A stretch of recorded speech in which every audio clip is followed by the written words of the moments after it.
Okay, so right here I got my toolbox. I end up buying this part, and this is the old one. So after so much research, and I actually ended up taking my car twice to the dealership, and they never found anything wrong with it. Ford couldn't do anything. Hyundai, where I actually got the vehicle, couldn't do anything.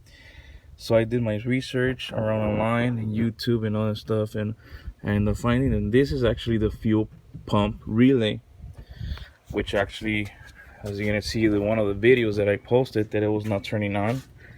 Um, you'll see it on my post. Now that I changed that part, now it does turn on. So I put the key in, twist it, solution fixed already.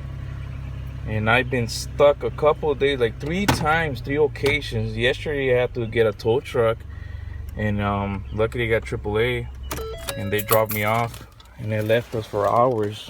Previous time it was actually, what you see the video that I posted before, trying to turn on the vehicle, it was not actually turning on for the reason it's the relay. And that was the time I went to pick up my son from high school, and then the video was showing that it was not turning on. So that damn relay was a problem the whole time. Well, just to let the rest of you guys know, just in case you have similar problems, now you know, check at the relay if you have a Ford Flex or maybe any type of Ford. According to sometimes Ford Edge, Ford Escape, Ford Explorer, and Expeditions, they do have the same technical things. So from, I believe it's 2009 and up. Good luck, fellas.